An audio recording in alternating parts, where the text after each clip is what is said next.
Okay, in this video tutorial, I'm going to show you how to do render passes using Maya, using this file. Now I'll be hosting this file on a file sharing site, so I'll be posting the link below the description, the YouTube description, so you can download and practice this for yourself. So this is Maya 2016, and I'm going to tell you how to set up the scene so that you will render in different passes. So right now, if you look at the channel box and layer editor, you will notice that the middle tab here allows you to access the render layer sections. So we start off with a default master layer. So if we hit on render, okay, so this is rendering the default size, which is a 540 resolution. Okay, you can see everything is rendered here. I got a blend and a 3D texture material, a blend material, and also a ray trace shadow that is being rendered on the surface. Okay, right now it's rendering on the perspective camera, but in this scene I've created a specific camera which I have locked. Okay, so I've created a camera and I have locked the transform values so that it doesn't move around. Okay, so once you have done that, okay, please go to the settings and make sure you set the renderable camera to camera 1. And also you want to render using Mental Ray. So if you don't have the Mental Ray plugin installed, please make sure you download the Mental Ray plugin, install it and activate it for use in Maya 2016. And the default image format is OpenEXR. We're going to edit this render passes in Photoshop, so we're going to change the image format to PSD layered. Okay, so once that is done, I'm going to close the render settings. So now the first step is we want to create a render layer. We need to select the objects in the scene to put into the render layer. So I'm going to change to my perspective view, okay, and examine the scene here. So this scene here now is lit with the lights and materials turned on. You can do it by clicking on this switch here, or you can press 6 or 7. Okay, 7 will turn on the lights, and make sure your renderer is selected at viewport 2. Okay, so you can see the light. There's a spotlight here, and then the fixed camera, which we are using as our rendering camera, and then our subject here, and then there is a surface for it to cast the shadow. Okay, so the first thing that we want to set is the diffuse, or the color pass of the rendered object here.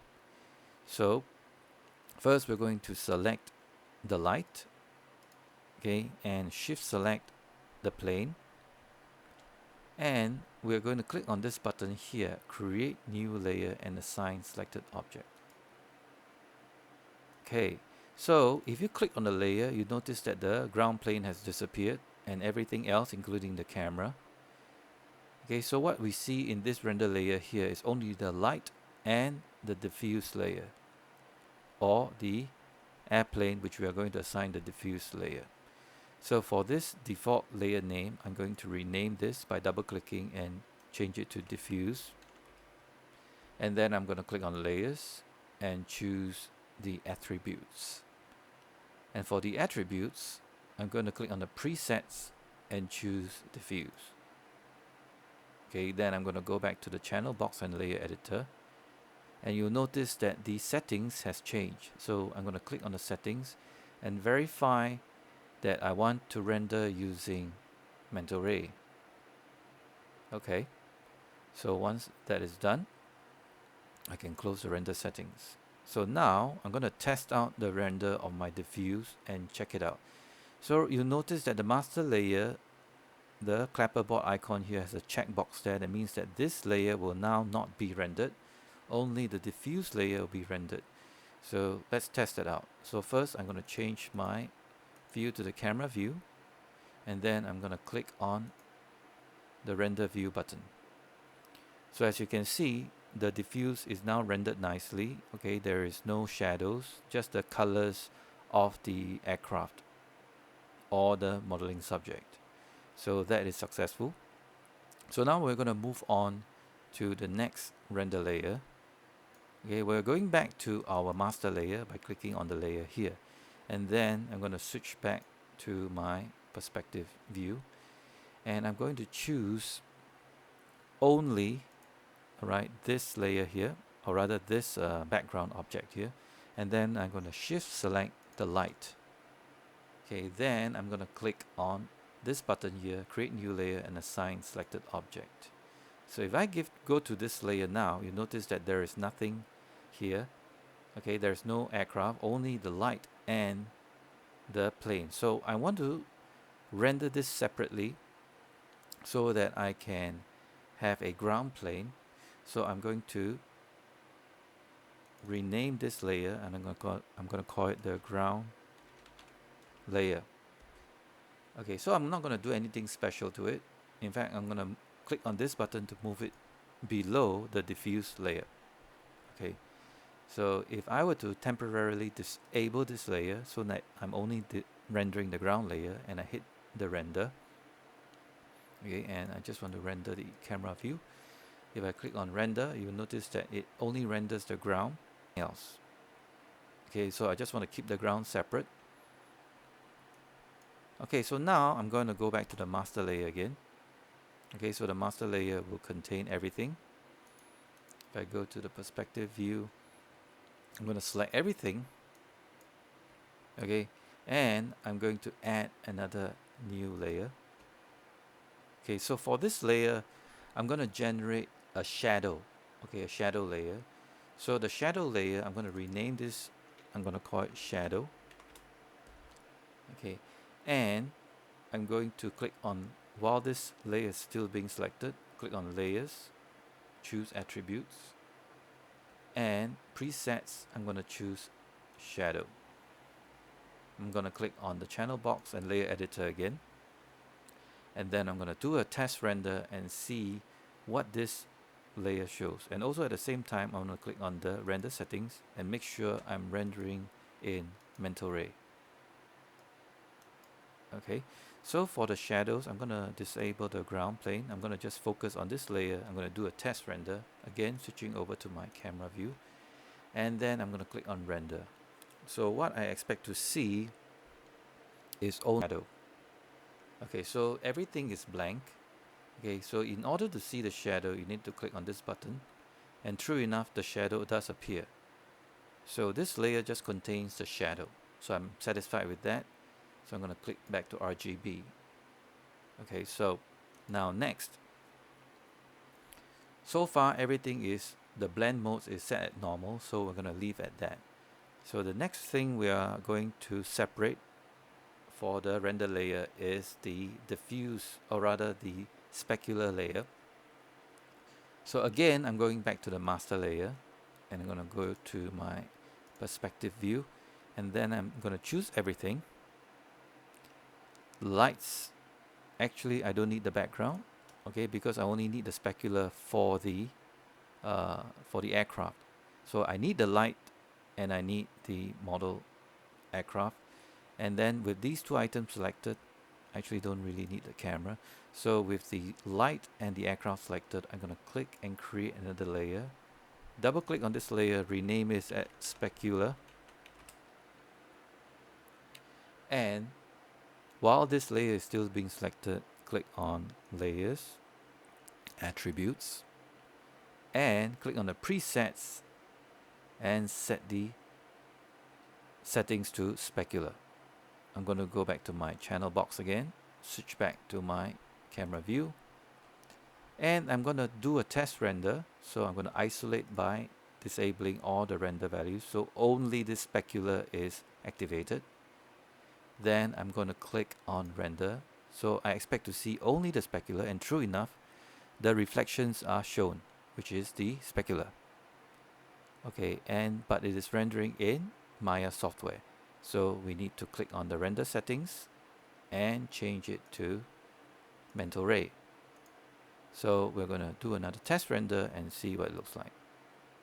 So now it looks much more refined and smooth. Okay, so I'm happy with this. I'm going to close this. So we are left with one more layer, that is the ambient occlusion. Okay, so we're going to create a new layer, but this time we're going to go back to the master layer again. We're going to select the aircraft and the ground. We don't need any lights for the ambient occlusion, so we just need the ground and the aircraft. Then I'm going to click on this button, create new layer, and assign selected objects. And for this layer, I'm going to give it a name AO, which stands for ambient occlusion. So while the layer is still being selected, click on layers, attributes, click on the presets and change it to occlusion. So when you click on occlusion, everything turns black, so that is pretty normal. Okay, the default ambient occlusion sampling settings is at 16, which is quite low, and it will render a very noisy ambient occlusion map. So you want to click on the ambient occlusion settings and change it to a high settings. I'm going to change mine to 128 samples. Okay, so you can also change the spread and the fall off if the result doesn't suit your needs. So once I change the settings, I'm going to go to channel box. Again, I'm going to isolate by disabling all the layers until I'm left with only the ambient occlusion. Then I'm going to click on the render settings and make sure I'm rendering in mental ray. Then I'm going to click on render and see the ambient occlusion render result.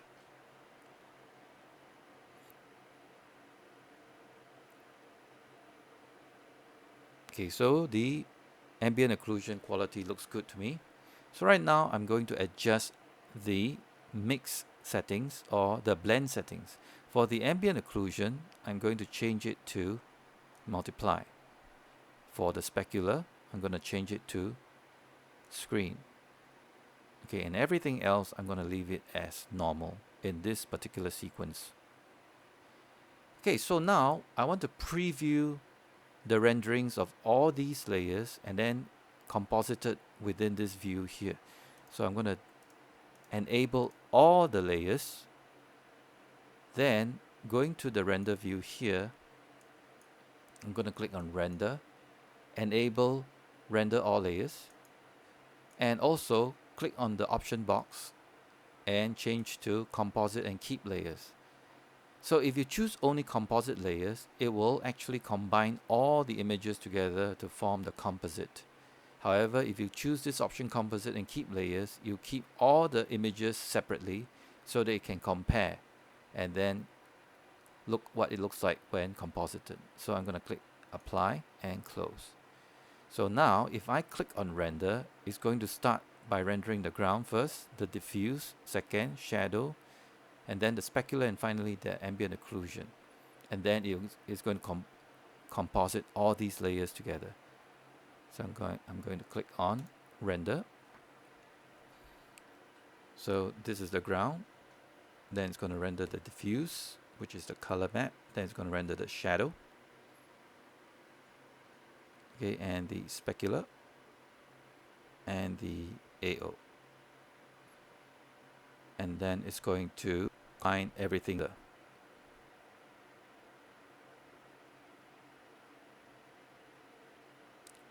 So this is the result, and it looks pretty good. And if you notice, there's a scroll bar at the bottom of this render view, and you can preview every layer to see what it looks like. So this is the combined layer, okay, and this is the ambient occlusion, the specular, okay, the shadow, which you can only see by clicking on the alpha, all right, and then the diffuse color, and then of course the ground. Okay, but you'll notice something about the shadow. The shadow is actually obscured by the plane itself. Now, if the shadow can be kept separate, okay, that means that we make the plane invisible but still cast a shadow, then it will actually be easier for us to adjust the shadow without causing any lines in between the aircraft. Okay, so I'm going to adjust the shadow layer a little bit, okay, by hiding or making the aircraft itself invisible, but still the shadow will be cast. So let's try by going to the shadow layer. Okay, so you notice that the ground is visible and the aircraft is visible. So I'm click on the aircraft, and if you click on the attribute editor, you can access the display settings, or rather the render settings,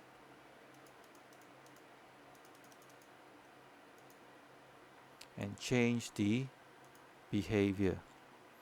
Okay, let me see where it is.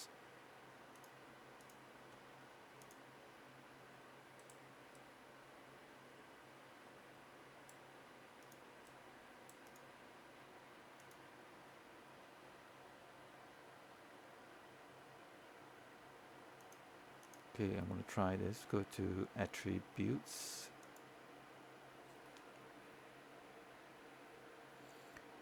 So I wanted to cast shadow, and this is the shadow layer. I do not want, actually for this entire layer, everything is being applied.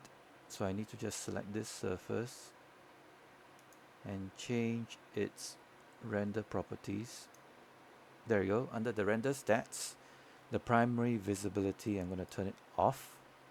Okay, so it's still going to cast shadows. Okay, so I'm going to do a test render right now.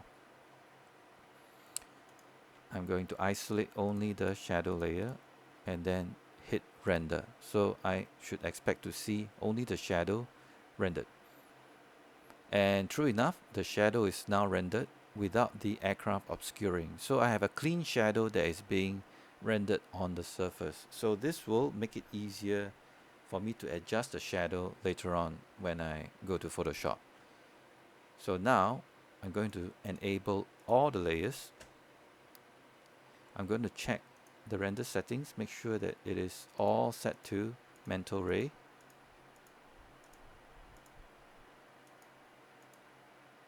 Okay, and since I already changed this to PSD layered, when I run the batch rendering, okay, all the layers will be rendered into a Photoshop file with all the corresponding layers and the corresponding blend options. So once you're ready, go ahead to rendering and click on render and batch render. You can click on the script editor to monitor the rendering progress. So altogether there are going to be 5 layers that is going to be rendered. So right now the ground plane is rendered, then followed by the diffuse, and the specular, and finally the AO. Ambient Occlusion is going to take a bit longer because very high rendering samples of 8. So once it is done, okay, we can go to the folder and locate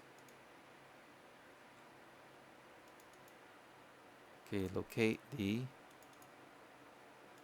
Photoshop file, which in this case is this one.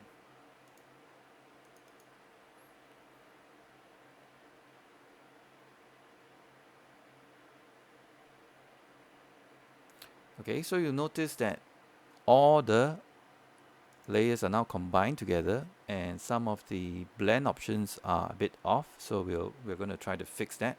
Now for the background, I don't need this background layer, I can throw this away. Okay, so the diffuse should be on top and the shadow should be below the diffuse. Okay, so then followed by the specular, okay, and the AO. So currently the entire image looks a bit dark, so I'm going to apply an adjustment layer right above all these layers by clicking on this button here in Photoshop and apply a brightness and contrast So I'm going to bring up the brightness. Also, the shadows now appear very dark to me, so I'm going to click on the shadow and I'm going to adjust the opacity of the shadow so it doesn't appear too dark. Okay, and if you want, you can select individual layers and adjust the brightness.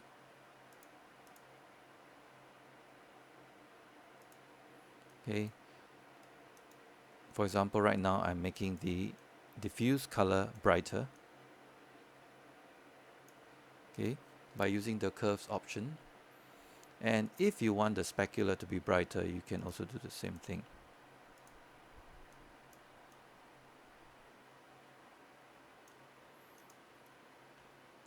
Okay, so I'm happy with my adjustments. Okay, let me see the AO. The AO, perhaps I need to add another blur filter, a Gaussian blur,